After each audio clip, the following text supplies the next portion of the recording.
ওমর রাদিয়াল্লাহু আনহু 1 তারিখে কাবা শরীফকে লক্ষ্য করে বলেছিলেন, এই আল্লাহর কাবা, আল্লাহর একজন ঈমানদার বান্দার থেকে তোমার মূল্য আল্লাহর দরবারে বেশি নেই, বরং তোমার থেকে আল্লাহর একজন ঈমানদার বান্দার মর্যাদা আল্লাহর কাছে বেশি। কেন? একজন ঈমানদার, তার সঙ্গে আল্লাহর সম্পর্ক অনেক। তিনি যা চায় আল্লাহ ওই বান্দাকে সেটা দিয়ে পূর্ণ করে দেয়। সেই জন্য আল্লাহ নবীর উম্মাতিনা আল্লাহকে ভয় করুন, আল্লাহর ভয়ে চোখের পানি ফেলুন। দুনিয়া ক্ষণস্থায়ী, অল্প দিনের সময়, কেউ বা 30 বছর, কেউ বা 40 বছর, কেউ বা 50 বছর, কেউ বা 60 বছরের ভিতরে দুনিয়া ত্যাগ করে এমন একটা জায়গায় চলে যাব যে জায়গাতে কিয়ামত পর্যন্ত আমার আপনার কোনো সাহায্যকারী থাকবে না। থাকবে? দুনিয়ায় মারা যাব, আমার পোশাকটা খুলে দেওয়ার মানুষ থাকবে, থাকবে না? আমাকে গোসল দেওয়ার মানুষ থাকবে, আমার লাশটাকে নিয়ে কবরে দাফন করার লোক থাকবে, কিন্তু কবরে যখন আমাকে মাটি চাপা দেবে কিয়ামত পর্যন্ত আর কেউ নাই। কেউ থাকবে? আমার দেহটা পোকায় খাবে, হাড়গুলো ছড়িয়ে থাকবে, আমাকে আর কেউ স্মরণ করবে না। ওই দিন যদি আমি আপনি আল্লাহ পাকের দরবারে জবাব দিতে পারি, আল্লাহ দুনিয়াতে অন্যায় করিনি, দুনিয়াতে আমি নেক কাজ করেছি, আল্লাহ সংবিধান মেনে চলেছি, কোরআন মেনে চলেছি, আল্লাহ রাসূলুল্লাহর সুন্নাত তরিকা অনুযায়ী চলেছি, তাহলে আল্লাহ পাক দয়া করে কবরের ভিতরে কিয়ামত পর্যন্ত আমার আপনার লাশটাকে অক্ষত রেখে আমার আপনার লাশটাকে চিরশান্তির ঘুম পাড়িয়ে দেবেন। দেখেন না মিডিয়ায়, দেখেন না মাঝে মাঝে নদীর পাড় ভেঙে গেল, হাফেজের কাপন সহ লাশ তাজা, দেখেন না? ওই দেহর ভিতরে এক ফোঁটা হারাম জিনিস জীবনে দেয়নি। এই জন্যে আল্লাহ বলছেন ফালিয়াদহাকু কালিলা ওয়ালিয়াবকা কাসীরা, বান্দা তোমরা বেশি বেশি আল্লাহর কাছে কাঁদো, আল্লাহর ভয়ে, জাহান্নামার ভয়ে তোমরা আল্লাহর কাছে বেশি বেশি কাঁদো, যদি পরকালে তোমরা চির হাসি হাসতে চাও। কোটি কোটি কোটি বছর চলে যাবে কবর জগৎ থেকে, কোটি কোটি বছর চলে যাবে, ময়দানে মাহশারে আল্লাহ উঠাবেন। ময়দানে মাহশার কিয়ামতের দিন হবে 50,000 বছর, 50,000 বছরের দিন। সেই দিন যদি চির হাসি হাসতে চাও, তাহলে দুনিয়াতে রাতের অন্ধকারে আল্লাহর ভয়ে 2 ফোঁটা চোখের পানি ঝরিয়ে কাঁদো। ওই 2 ফোঁটা চোখের পানিটা আল্লাহর জাহান্নামার আগুনটাকে নিভিয়ে দেবেন। কিন্তু এই মানসিকতা আমার আপনার তো নাই, আছে? দুনিয়ায় আমাদের সব থেকে ক্ষতি হয়েছে যেটা, সেটা হচ্ছে অ্যান্ড্রয়েড ফোন এসে। অ্যান্ড্রয়েড ফোন,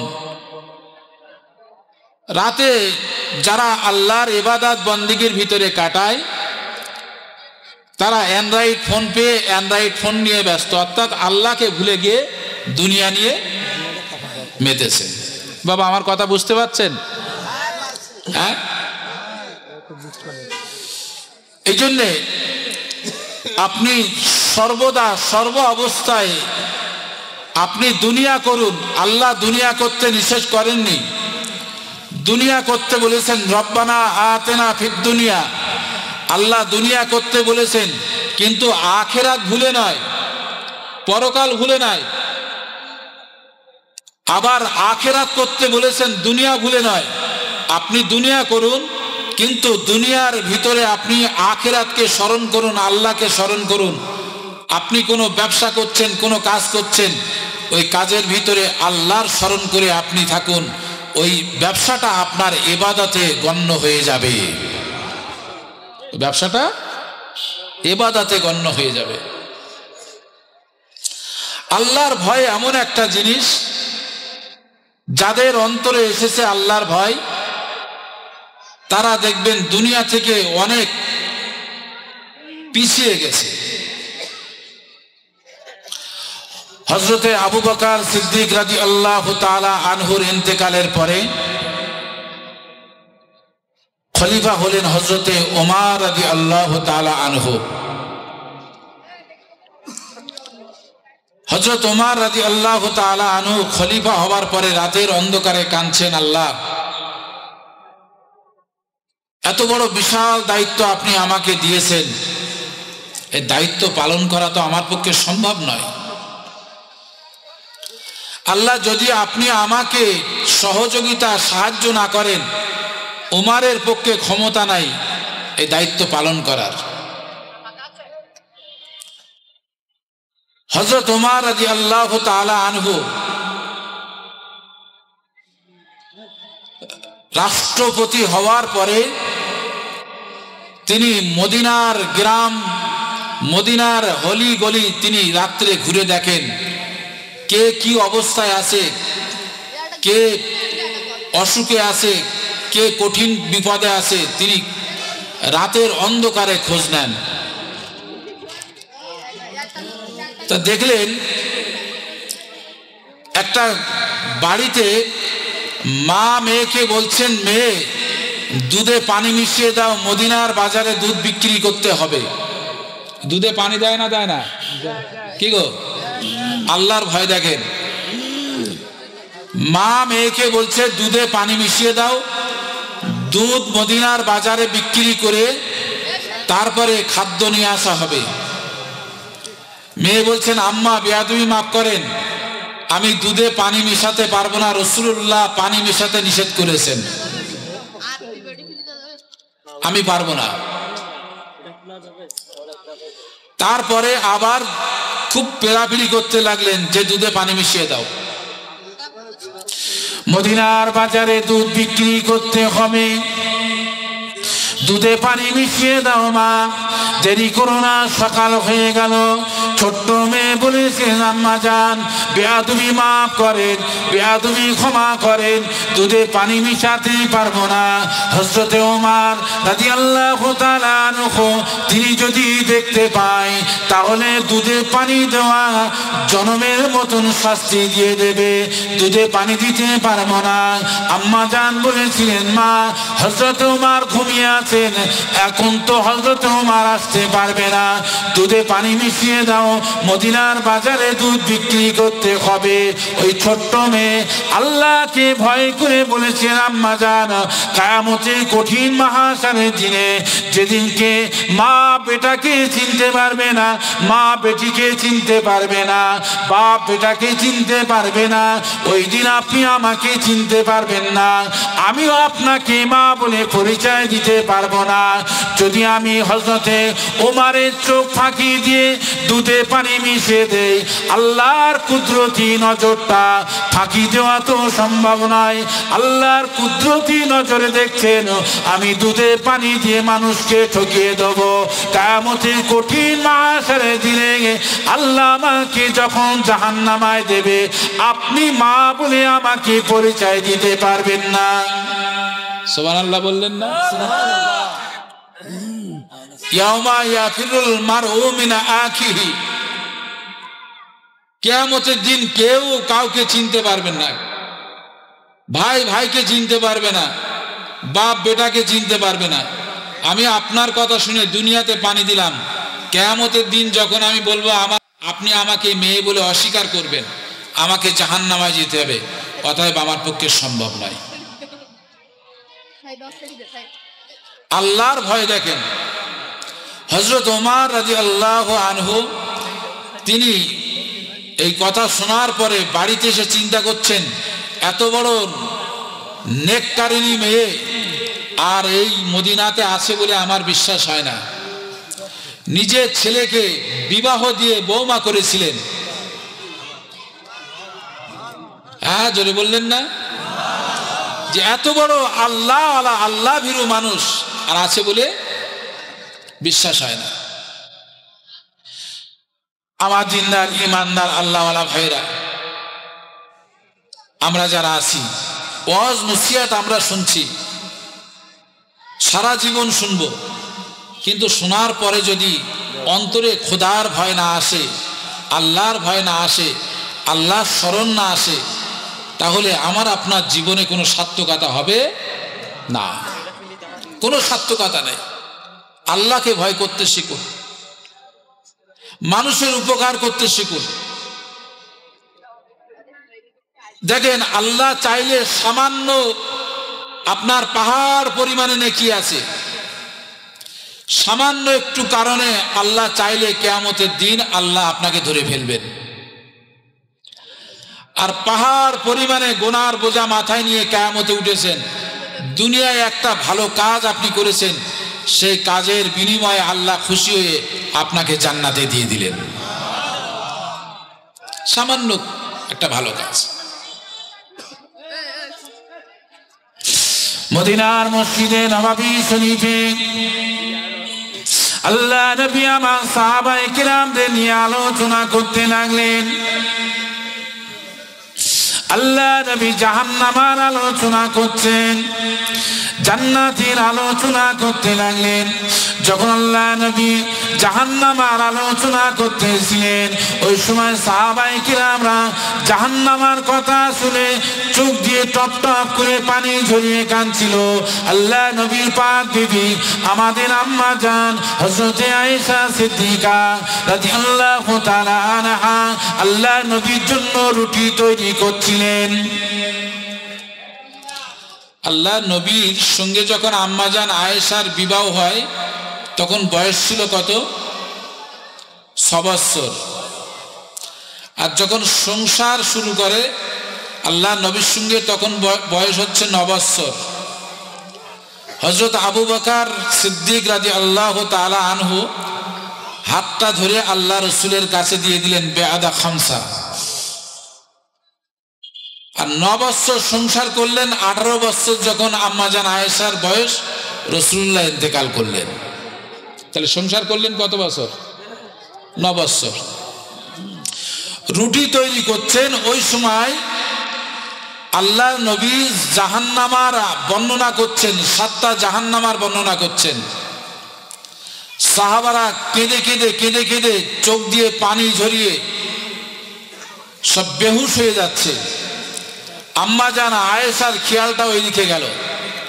এমন সময় একটা আগুনের টুকরা এসে আম্মাজান আয়েশার হাতে এসে লেগে গেল। আগুনের টুকরা লাগার পরে হাতে এত জ্বলন শুরু হলো, রুটি তৈরি বন্ধ করে দিয়ে ঘরের দরজা বন্ধ করে দিলেন, দিয়ে কাঁদছেন। আল্লাহ, দুনিয়ার আগুনটা যদি এত যন্ত্রণা দিতে পারে, না জানি আখিরাতে জাহান্নামের আগুনটা কত কষ্ট দেবে। এই জাহান্নামের আগুনটা 70 বার ধোয়ার পরে দুনিয়ার আগুনটা আল্লাহ সৃষ্টি করেছেন। কতবার? 70 বার ধুয়ে ধুয়ে ধুয়ে ধুয়ে তার কালার পরিবর্তন হলো, তার টেস্ট পরিবর্তন হলো, দুনিয়ার আগুন হলো। আল্লাহ নবী মদিনার মসজিদে নববী শরীফ থেকে এসে আম্মা জান আয়েশা সিদ্দিকা রাদিয়াল্লাহু তাআলা আনহাকে দরজায় এসে সালাম দিলেন। সালামের কোনো জবাব নাই। দ্বিতীয়বার সালাম দিলেন, সালামের কোনো জবাব নাই। তৃতীয়বার সালাম দিলেন। কাঁদতে কাঁদতে আম্মা জান আয়েশা রাদিয়াল্লাহু তাআলা আনহা সালামের জবাব দিলেন। দরজা খুললেন। কাঁদছেন কেন বিবি আয়েশা? আমি কি আপনাকে কখনো কষ্ট দিয়েছি? কি জন্য কাঁদছেন? ইয়া রাসূলুল্লাহ, হাবিব আল্লাহ, আপনি আমাকে কষ্ট দিয়েছেন কখনো আমি বলিনি। আমি আপনার জন্য রুটি তৈরি করছিলাম, আর আপনি তখন জাহান্নামের আলোচনা করছিলেন, দেখছিলাম সাহাবায়ে কিরামরা, শুনছিলাম সাহাবায়ে কিরামদের কান্নার আওয়াজ। খেয়ালটা যাবার পরে আমি একটু বেখেয়াল হয়ে গেলাম, আর আগুনের একটা টুকরো আমার হাতে এসে পড়ে গেল। তো এত যন্ত্রণা হচ্ছিল, রান্নাটা বন্ধ করে ঘরে এসে কাঁদছি আর চিন্তা করছি, উম্মতে মুহাম্মাদি জাহান্নামের আগুন সহ্য করবে কিভাবে। আমি চিন্তা করছিলাম। তো আমি এত গভীর চিন্তা করছিলাম, আপনি সালাম দিয়েছিলেন, আমি বুঝতে পারিনি, আপনি আমাকে মাফ করেন। ইয়া রাসূল আল্লাহ, হাবিব আল্লাহ, আপনার উম্মত কি জাহান্নামায় যাবে?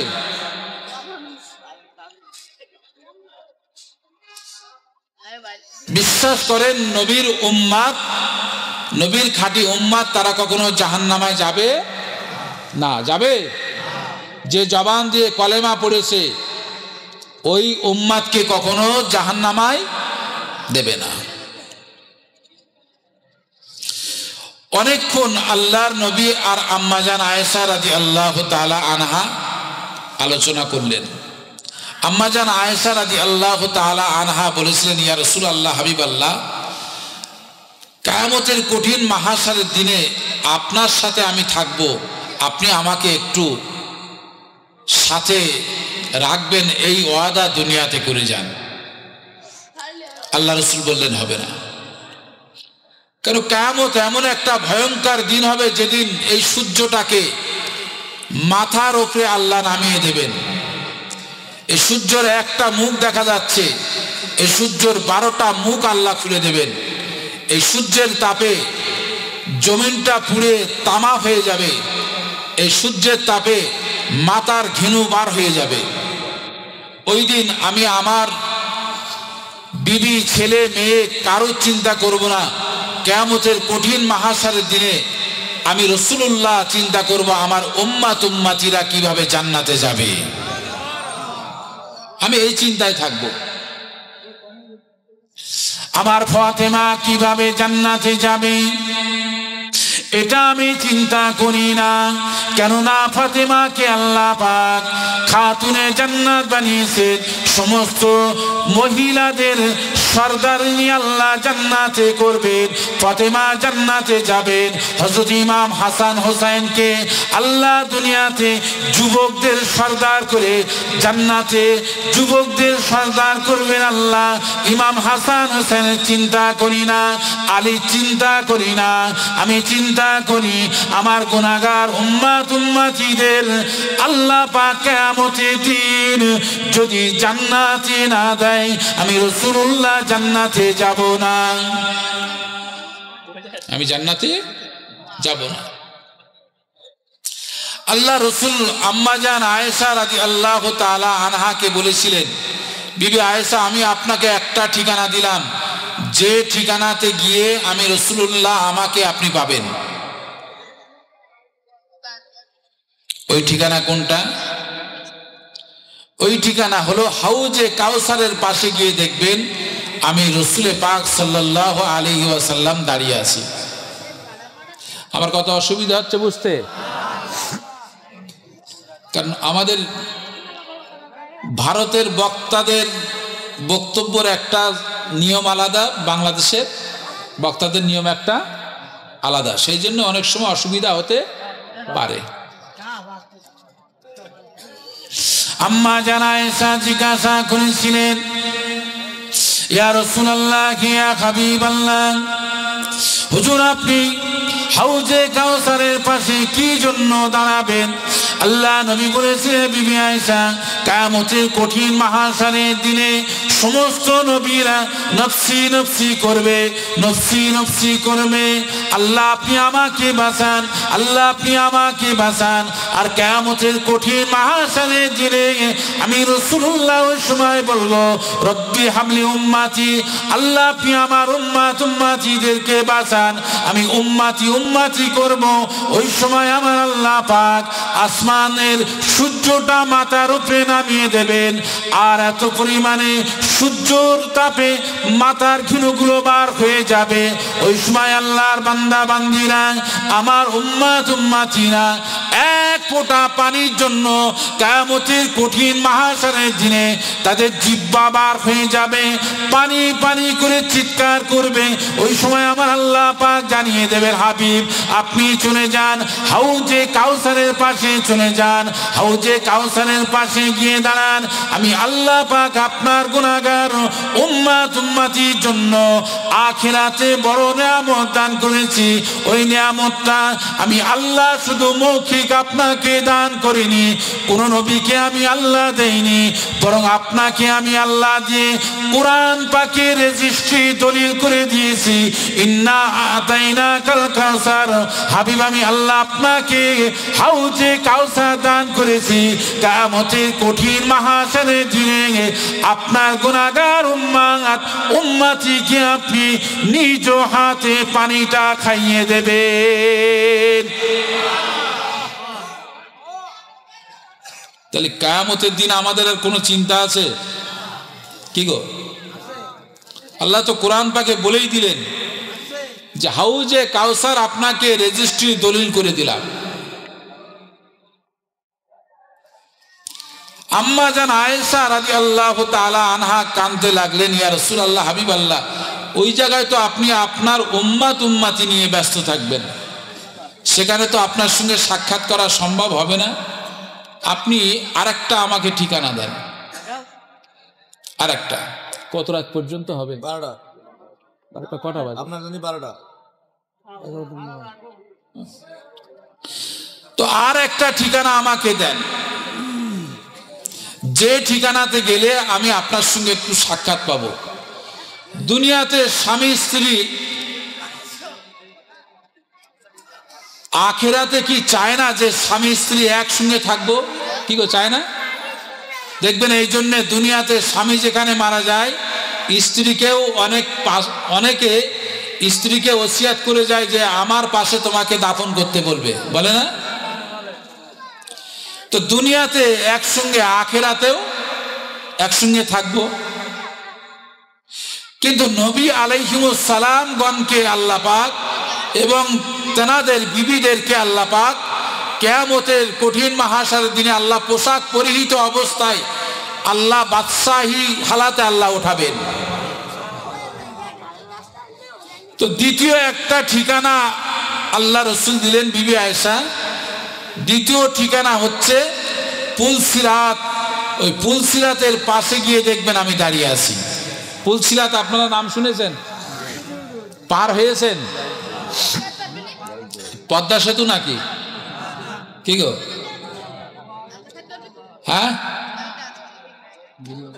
সরু চুলের মতন একটি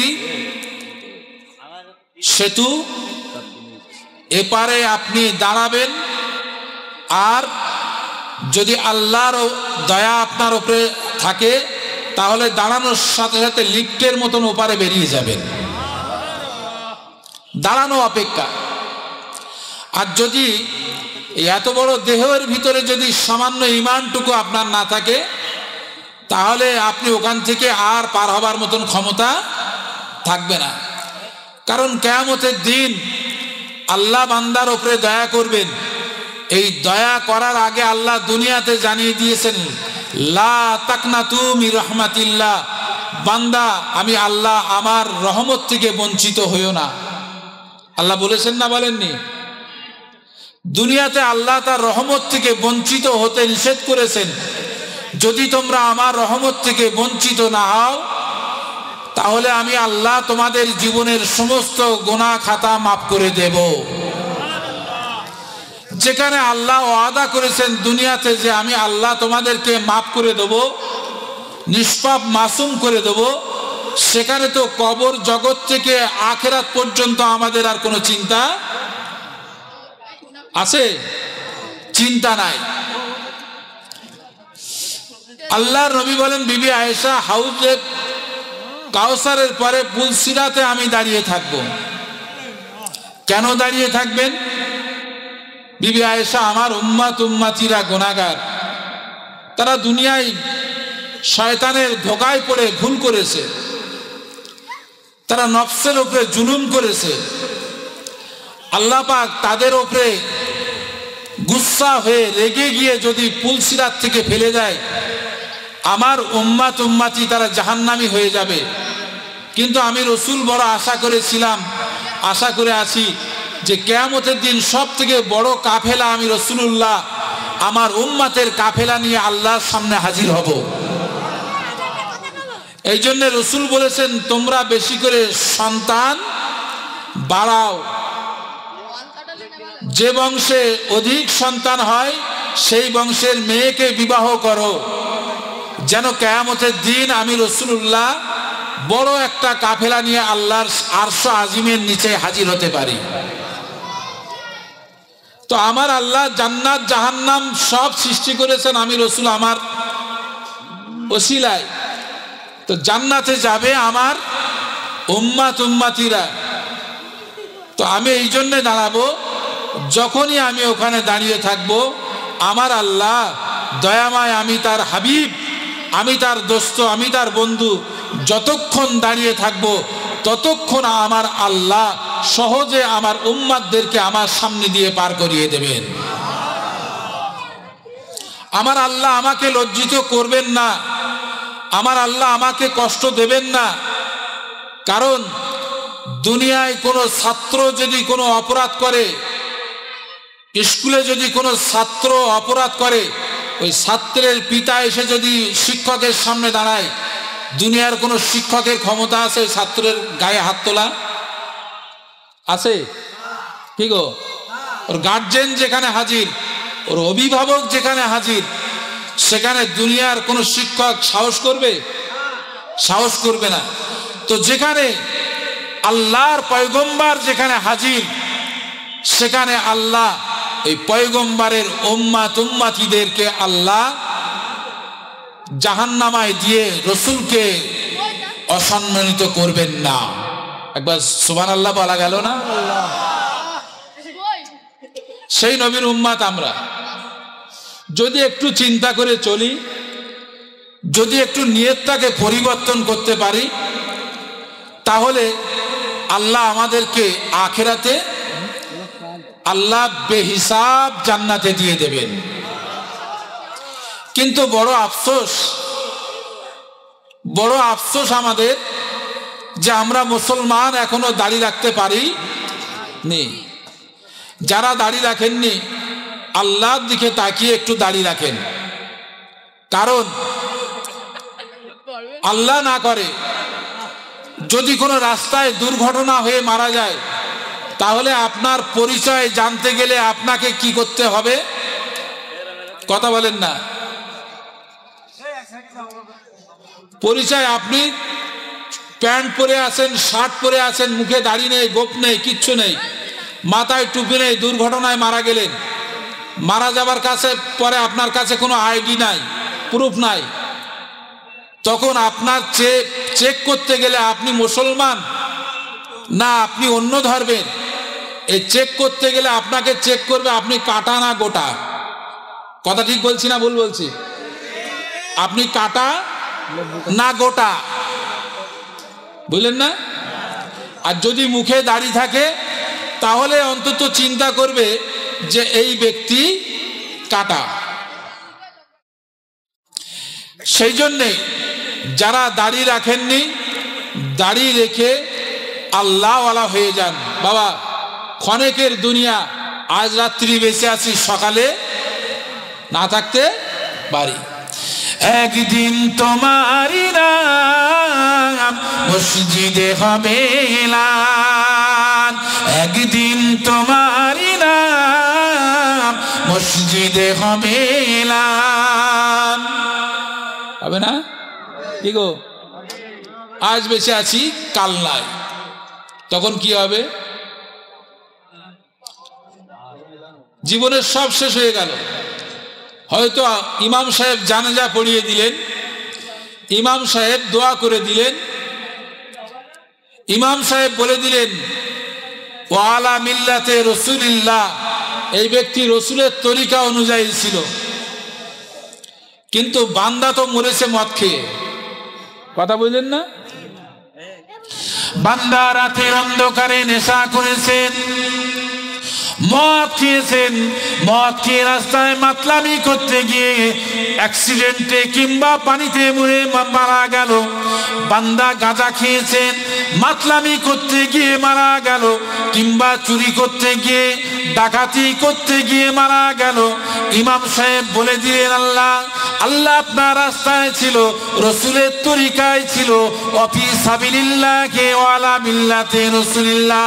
আল্লাহ বান্দা আপনার রাস্তায় ছিল, রসুলের তরিকায় ছিল, আপনার কাছে দিয়ে দিলাম।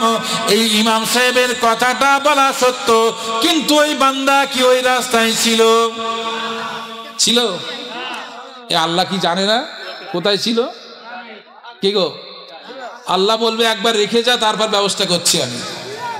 কি গো, আল্লাহ বলবে একবার মাটিটা চাপা দিয়ে চলে যা, বাকিটা আমার দায়িত্ব, রেখে চলে যাও। কোন রাস্তায় ছিল আমি জানি ভালো। তো যদি রাতে মারা যায় তাহলে কি হবে? অনেকে আসে ইস্তেঞ্জা করে, পেশাব করে, পানি নেয় না, আছে না এমন? দাঁড়িয়ে ছেড়ে দিলেন। একে রাসূলুল্লাহ নিষেধ করেছেন দাঁড়িয়ে পেশাব করা নিষেধ। যদি কেউ দাঁড়িয়ে পেশাব করে সেক্ষেত্রে তার শরীরের ক্ষতি হতে পারে, মারাত্মক রোগ হতে পারে এবং হবে। তারপরে মুসলমানের ছেলেরা দাঁড়িয়ে পেশাব করছে, তাহলে একটা সুন্নতের খেলাপ করছে, অপর দিকে গুনাহ করছে। আজকে আমি বাপ হয়ে যদি আমি দাঁড়িয়ে পেশাব করি, আমার সন্তান সে কি বসে পেশাব করবে? কি গো, ফাতাবিরু ইয়া উলিল আবসার, হে চক্ষুষ্মান তোমরা দেখে শিক্ষা গ্রহণ করো। একজন বাপ সে যদি ছেলের কাছে বলে বাবা সিগারেট কিনে নিয়ে আয়, একদিন কিনছে, দুদিন কিনছে, 3 দিন কিনছে, 4 দিনের মাথায় বলবে বাপ খাচ্ছে যখন আমি খেলে অসুবিধা কি? কি গো, খাবে না? খাবে না?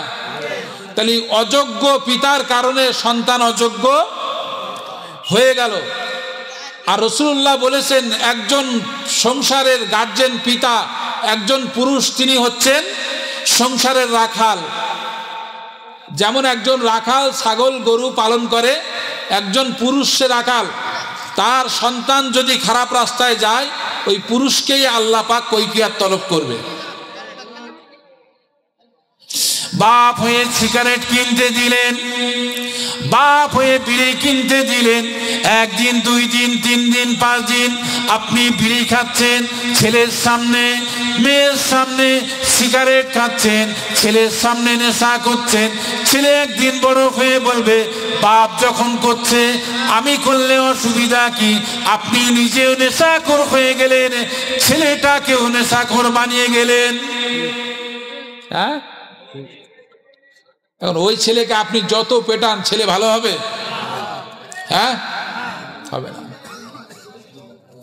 ছেলেকে বললেন বাবা একটা বেলেট কিনে নিয়ে এসো, আমার দাড়ি গোঁফগুলো সপ্তাহে 2 দিন করে চেঁচে দিতে হবে, আমাকে যেন কেউ বুঝতে না পারে আমি মুসলমান না অন্য কেউ।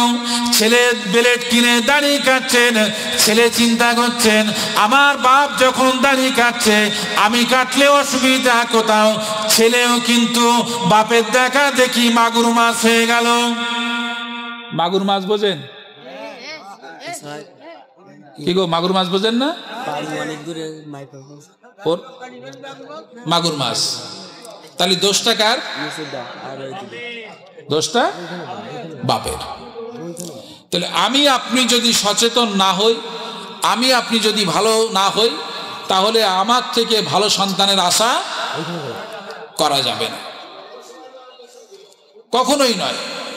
অতএব সর্বপ্রথম আমাকে ভালো হতে হবে, আমি ভালো হলে আমার সন্তান ভালো হবে, আর আমি মারা গেলে আমার সন্তান আমার জন্যে ভালো কাজ করবে। এই ভালো কাজের যা ভালো কাজের বদলা আল্লাহ কবরে কিয়ামত পর্যন্ত জারি রেখে দেবে। এই জন্যই আল্লাহ রাসূল বলেছেন মানুষ মারা যাবে, 3টে আমল তার জারি থাকবে আর সব বন্ধ হয়ে যাবে। ইজা মাতাল ইনসানু ইনকাতা আনহু আমালুহু ইল্লা মিন সালাসাতিন ইল্লা মিন সাদকাতিন জারিয়া। তিনটে আমল জারি থাকবে, তার ভিতরে একটা যদি নিজে আলেম হয় এবং অপরকে আলেম বানিয়ে যায়। এ বাবা, আমি আপনাদের কাছে উপদেশ দিচ্ছি, ওয়াজ করছি, তাহলে আমার এটা সাদগায়ে জারিয়া নয় কি গো? দ্বিতীয় নাম্বার হলো, যদি কোনো নেক সন্তান সে দুনিয়ায় রেখে মারা যায়, ওই নেক সন্তানের ওসিলায় আল্লাহ তার কবরে কিয়ামত পর্যন্ত আল্লাহ সওয়াব জারি রেখে দেবে। তৃতীয় নাম্বার, দুনিয়াতে কোনো একটা টিউবওয়েল পানির কল বসিয়ে দিয়ে গেলেন মানুষের জন্যে, একটা পুকুর খুঁড়ে রেখে গেলেন মানুষের জন্যে, একটি মাদ্রাসা করে দিয়ে গেলেন, মসজিদ করে দিয়ে গেলেন, মানুষের জনকল্যাণ কাজে সহযোগিতা করে রেখে মরে গেলেন, ওই জিনিস যতদিন বেঁচে থাকবে ততদিন সাদকায়ে জারিয়া চলতে থাকবে, ততদিন চলতে থাকবে। এক তারিখে হযরতে উসমান রাদিয়াল্লাহু তাআলা আনহুকে রাসূলুল্লাহ দেখেছেন। হযরত উসমানকে আল্লাহ অনেক সম্পদের মালিক আল্লাহ বানিয়েছিলেন। হযরত উসমানকে রাসূলুল্লাহ কাছে ডেকে বলেছিলেন, বাবা উসমান, আল্লাহ আপনাকে মদিনার ভিতরে ধনী বানিয়েছেন, তো মদিনার মানুষেরা পানির কষ্ট পাচ্ছে, শুনলাম বীরে রুম নামক কুয়াটা বিক্রি হবে, তো আপনি কি ওই কুয়াটা কিনে দিতে পারবেন? মদিনার মুসলমানের জন্য উপকার করতে পারবেন? আমি চা খাই না মাহফিল করতে করতে।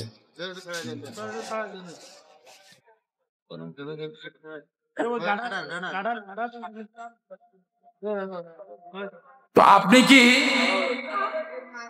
ওই কুয়াটা কিনে দিতে পারবেন মদিনার মানুষের জন্য? দেখেন দিল, দেখেন কত। হযরত